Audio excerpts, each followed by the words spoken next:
Ladies, gentlemen, and disappointments.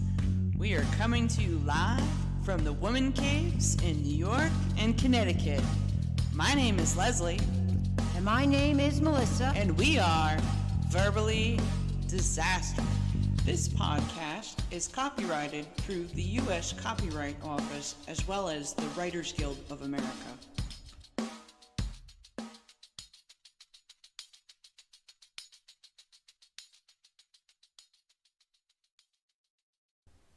Hello, everyone. Welcome back. This is Part B, Episode 42, Working on the Railroad with the Tools as a Chick. If for some reason you missed Part A, head back into the podcast platform of your choice and look for Part A to catch the beginning of the conversation. So now, let's check out Part B and the last half of the discussion where I share about my work legacy while working on the railroad with my tools. Come on, let's take a listen. As a mother of an electrician apprentice, I would freak the fuck out if my son did not follow safety measures and don the flash suit. Truth be told, I would have far more expectations of him than I do of myself, but that has changed as I'm older and have more safety experience. One of the first things I bought him was a lockout-tagout kit. A lockout-tagout kit is a safety system that is designed to shut down a power source and identify the name and contact of the person who is working on the de-energized power supply. It has been said that there is no reason to have to work on live equipment ever. I would be an absolute liar if I told you that I have always de-energized equipment that I was working on in my career. Because of the apparent job hazards, I was extremely nervous about the idea of him following me into the business, rightfully so. My biggest fear is getting a call that he got hung up on some live voltage. It is a fear that I have the longer he's in the business. However, he absolutely loves the business, and wild horses could not drag him away and work elsewhere. Therefore, I'm stuck with his career choice. He really wants to work on a project where I'm the general foreman, project manager, or safety manager. Well, while it sounds like a good idea, I would probably micromanage the shit out of him. I would probably be harder on him than anyone else on the damn job, so he's better off with me being afar. Now, once the windows were created and the new switchgear was installed, meaning when I say a window, it is a doorway that connects between the two pieces of equipment. You have the side panels butted up together and attached with hardware. Then you have the window cut out that's exact same size so that you can pass through from one side of gear to the other with your power to make it seamless. Once the switchgear was installed and the windows were created, they were safed off around the edge to prevent the wires from being cut or nicked over time. Any form of wiring that was required was ran between the two pieces of equipment, and then the bus bars were connected. Once the wires were in place, then they were terminated in their rightful locations. You must make sure that you are properly bonded and grounded to the existing grounding system. That's very important. You have to absolutely double and triple check that there is absolutely no debris, tools, or material that is lying on any of the bus bars that are in the switchgear. The copper bus bars are flat panels where we connect the line power in order to energize the switchgear. Well, it could be line and load too. Leaving a tool on the copper bus is a very expensive mistake to be made. I would purposely check multiple times for anything left in any part of the equipment. Once we were done, I used the vacuum and cleaned any metal shavings within the equipment. Made sure it's clean, super clean, like you can eat off the bottom of the switchgear. Once finished, we had to wait for the designated time for the shutdown of the existing switchgear so that we could tap into it. There was a group of us that worked on that and prayed that there was no equipment failure. Any problems would require all of us sticking around to get the power restored. In a worst case scenario, we would have to call in an emergency generator to give the existing space temporary power until the problem could be resolved. I always felt comfortable during those shutdowns when I worked with Donnie, since he had the high voltage splicer experience. I watched the more experienced coworkers and took mental notes. Thankfully, I don't remember any major problems with any of our shutdowns that was a result of our work. Our main group was very talented, so that helps with the success of projects. Every once in a while, you get a loose cannon with 2 left feet in your crew that you have to keep your eyes on at all times. We have had a few coworkers who had reputations for being known as the, quote, life of the party. We had a guy known as a partier in our crew for a short period of time. For whatever reason, this fella opted to drape an extension cord over a knife switch that was on some big switchgear. We have had apprentices that were not only a nightmare to work with, but also a hazard on the job. When you have to watch another person's move, you're not focusing on your own work. On the other hand, there are even the best workers who happen to have a bad day. One good foreman that I consider a brother and a personal friend, he'll go by the name of Hank. Hank is a super hard worker who had a tremendous amount of nervous energy while at work, especially in his younger years. In his younger years, Hank was a blend of being a cross between a bull in a china shop, yet a very kind and caring man. Before meeting Hank, Harry was telling me war stories about his adventures with Hank. He told me about a time that a large electrical panel was on the wall. Hank walked up to it and ripped it off the wall like it was nothing. Apparently, he was losing patience with the hardware that was securing the panel to the wall and just decided to rip it off. Meanwhile, this takes a tremendous amount of strength to pull off that type of a feat. But that's him for sure. Hank's rough approach to tasks on the job site earned him the nickname the Gorilla. I came onto Hank's railroad platform project looking forward to witnessing the legend in action within his own habitat. I'm happy to say that he was an absolute gentleman and a professional with offering what material and tools were needed to get the job done. I actually worked with Hank when I was pregnant with my son Johnny back in 2004-2005. He always did right by me and was often trying to talk me into hanging up the tool bag while I was fighting to stay on the project as long as possible. My goal was to work as long as I possibly could and then take my time on the back end of it and stay home for a couple of months with my son. Hank and the rest of the guys were trying to look out for me, and I appreciate it. Working while pregnant on and under railroad platforms was the hardest thing I ever did in my life. The hardest part was dressing warm enough and powering through the winter season. Who would ever know that it was my turn to look out for Hank much later on in the project. Even the best people have bad days where they're not focusing as they should. All it takes is one time to find danger when you are normally on guard and quite successful at avoiding it. We all were working on the underside of various railroad platforms on the railroad line that hugs the Hudson River. This suburban railroad line hits various town stops throughout Westchester County that sits just north of New York City.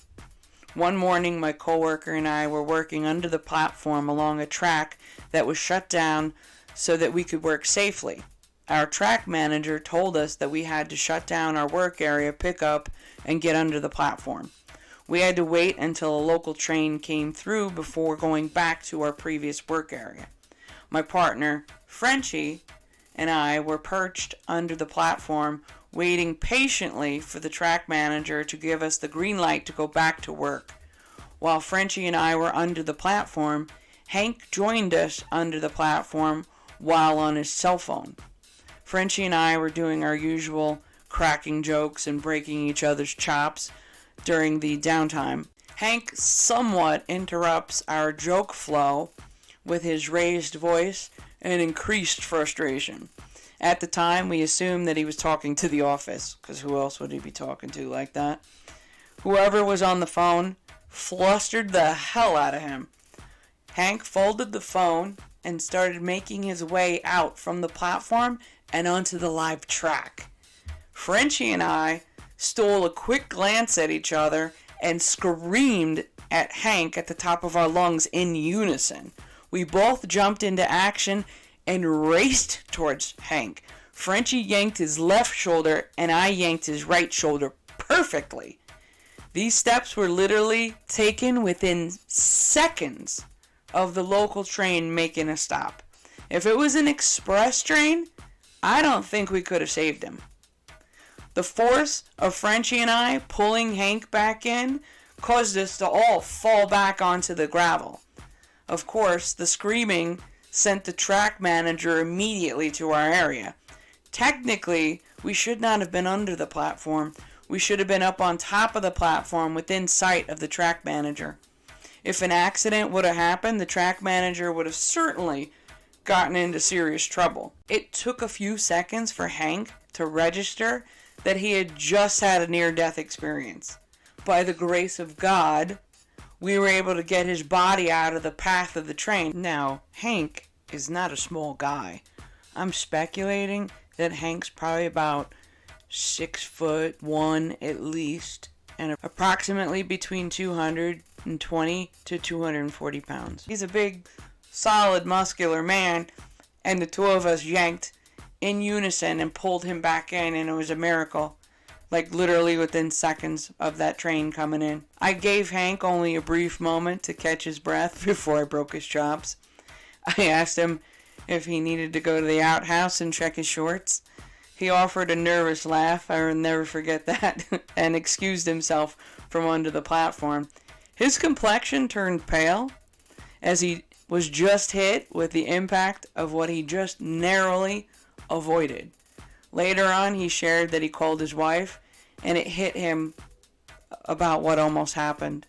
Frenchie and I did think about the potential impact as soon as Hank walked away. I shared that I would have needed major therapy if Hank's body would have disintegrated in front of me.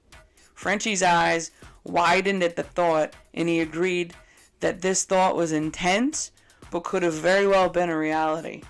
I adore the hell out of Hank, so that would have been a gruesome experience that would have laced my mind with lifelong post-traumatic stress effects. After the, quote, smoke cleared, we spoke with our track manager.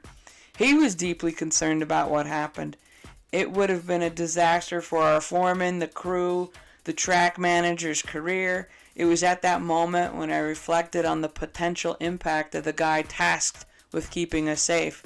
It's not foolproof, and ultimately up to each member of the crew to be safe. By the time you hear a train, it is already too late to get out of the way. They come so fast, you do not have time to react. This is especially true if it is an express train that passes the station. When you have to install conduit, you have to always be mindful of where your conduit ends are at all times. If you're working on a dead track, you can never let the conduit stick out into a live track path. I have heard of a story during a required track safety class where a worker was careless with the positioning of his conduit while working near a live track. An express train came through and caught the end of the conduit. The momentum spun the conduit wildly and actually decapitated the worker. This scenario has always been a thought in my head when I was working near a live track. It's very important to be mindful at all times. That's for damn sure. I was working on a platform finishing some punch list items one afternoon when I saw a man take the biggest risk I've ever seen. I actually watched a guy jump down on the northbound platform onto the track. He then proceeded to place one foot on the rail and the other foot on the cover of the third rail. He then crossed all 4 live tracks to get to the southbound platform.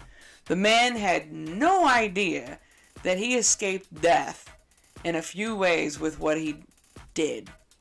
You have 2 tracks that are northbound and 2 tracks that are southbound. The 2 inside tracks are the express tracks. A train passes on each track with a speed of at least 80 miles per hour. His foot was on the 3rd rail and the track. If there was a crack in the 3rd rail cover, he would have grounded himself to the track. It is 700 volts DC current that would have instantly killed him by cooking him from the inside out. Never mind not knowing the track schedule of each live track. This incident happened before cameras were a thing on the cell phone. It would have been ingrained in my mind for life had he not been successful with his foolish mission. I can't even say that this was the worst thing that I've witnessed while working alongside the railroad platforms. I used to see people who were clearly on drugs opting to use various areas of the platform as their personal toilet. I remember crossing paths with this extremely scruffy, rough, drug-laden woman near our gang boxes that held our tools and material for the project. This woman had a stumble to her walk while wearing a light-colored floral patterned dress. While the woman was mid-stride, she stopped abruptly and spread her legs in a fight stance. It was confusing for a microsecond as to what this woman was about to do. She then proceeded to squat right in front of our gang box and unloaded her bladder right onto the platform floor. The volume of her golden stream was intense and flowed like a babbling brook. It was during that moment that I actually felt rage inside my belly at what she was doing. Didn't it occur to her that we needed to work in this space? Of course not. I know the answer. It's a rhetorical question. I felt like I would be absolutely devastated and disgusted if I dropped anything in that particular area. Then again, there is no such thing as a clean space in common areas that are within subway and railroad platforms. I've learned in my life that there are so many people that walk the earth who are just so horribly selfish. Using drugs is just an avenue to serve as an excuse to behave poorly in a public setting, as far as I'm concerned. My foreman walked past her midstream and also shook his head in disgust. In this moment, the only thing you can possibly do is laugh amongst my coworkers. Just when you think that this is not what a lady should do, someone else raises the bar. After a weekend, my crew came back in on a Monday to discover that someone chose to defecate and leave their mess right in front of our gang box. I don't know, these people must have an axe to grind with us. That's what it felt after a while. Ugh. It looked like the biggest, most perfect snake coiled up perfectly like a chocolate cinnamon bun. I'm just glad that my foreman didn't ask me to clean up the mess. I honestly don't know how I would have tackled that mess. It is one thing to do that in the corner away from general population. It's another thing to do it right where the crew is working. It's like, come on, really, bro? Seeing homeless drunks who urinate on themselves and smell horrible is more of a thing on the subway versus the railroad platforms in the suburbs. The most interesting things happen within the New York City subway system since it's open 24 hours a day, 7 days a week. You always have to keep your eyes peeled as a passenger and as a worker for those folks who are looking to push another person onto the tracks. I have observed different groups of people who dance and do acrobatics while in one of the subway cars. One of which, the one that I see the most action, is in the A-Train subway car. I admit that they're very talented. They then walk around the car and try to collect donations from passengers. I remember one year dancing at a pop-up nightclub in the 14th Street subway station on New Year's Eve. It was so random, and it was after the ball dropped, and it just happened to be at the right place at the right time, so I got in on it for a little bit, so it was a good time. The beauty of the Metropolitan Transit system is that you can get away with navigating throughout the city without even needing a car. As a person who commuted both within the suburbs and into different boroughs of New York City, I appreciate the option of being able to take mass transit. The mass transit journey sometimes can take longer to commute versus driving. However, you reduce wear and tear on your vehicle significantly, plus you get to dodge sitting in congestion on the highway. When you avoid sitting in traffic, you also get to avoid road rage. I'm happy to be a part of working on upgrading our infrastructure. It's a pretty cool thing to hang your hat on. Working on the railroad is the hardest work that I believe that you can perform as an electrician. Bending, cutting, and threading rigid conduit requires some elbow grease and precision. Once you get your rhythm down pretty pat, then you move a lot faster. I've worked many times on the underside of the platform in the gravel while installing stainless steel threaded rod and strut for racks to support the conduit. It always messed up my neck while being forced to work for prolonged periods of time under shallow platforms. The coldest experience is being in the gravel and less than 10 feet away from the Hudson River around the month of February. I think between the months of January to March are the most brutal to have to spend outside, but we get through it like with anything. By the time it is quitting time, you want to fall asleep in your car the minute you warm up with the car heater. Thankfully, I do have the personality where I try to make even the worst jobs fun. I've danced and sang quite a few times while wearing rain gear and rubber boots in a muddy trench with my partner while working on either 4-inch PVC or rigid conduit. The objective was to get my miserable ass partner to laugh, which has worked out quite successfully many times. No matter the weather outside, did I mention that bucket truck is my absolute favorite work? I'm joking, of course. I'm not joking, but I'm stressing it. For me, it feels like a fun adventure. I have even had a group of older ladies gather around under my bucket and point up to me in the air. That was highly amusing. People act like a woman's hands and mind are incapable of doing this kind of work.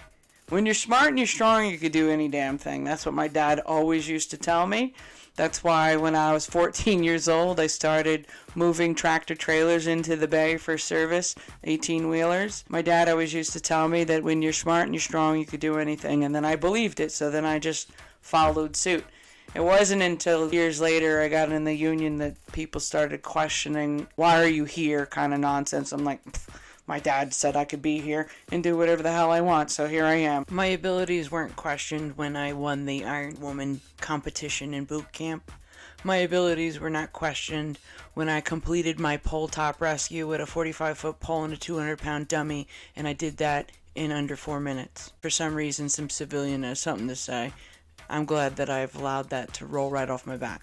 When you have no fear, you're stubborn, and refuse to give up, you can keep going too and ignore the haters. Being stubborn pays off, I tell you that, because it causes you to refuse to quit, whether you're good at some shit or not. I have learned how to create tunnel vision when I'm working and block out the distractions, because everybody and their brother wants to know your business. They're always staring at you, scrutinizing you. It is vital to have tunnel vision so that I do not lose my focus and get myself hurt in an accident. I look forward to the day that is not a big deal to see a woman working in the same capacity that I have worked in for over 27 years now. Remember to not stare at a woman the next time you see her in passing on a construction project, because chances are pretty damn high that everyone on the project knows exactly what she's working on. She is being heavily scrutinized sometimes, and that can make it hard to focus. Just be sure to look quickly, root for her in your head, and keep walking. We thank you for your well wishes more than you realize. This podcast episode was my swift brush with my time that I worked with the tools on the railroad. Therefore, this wraps up this episode. If you have any questions or you want to check out further content, head over to my blog at www.constructiontales.com. I thank you for listening, and I wish you a great day. Peace out, Cub Scout. This wraps up another episode on the Verbally Disastrous podcast that can be found on over 20 podcast platforms including Amazon Music, Apple Podcasts, Deezer, Pandora Podcasts, Spotify, and YouTube. For more information, head over to our website at www.constructiontales.com. I thank you for listening and have a great day. This podcast is protected through the U.S. Copyright Office as well as the Writers Guild of America.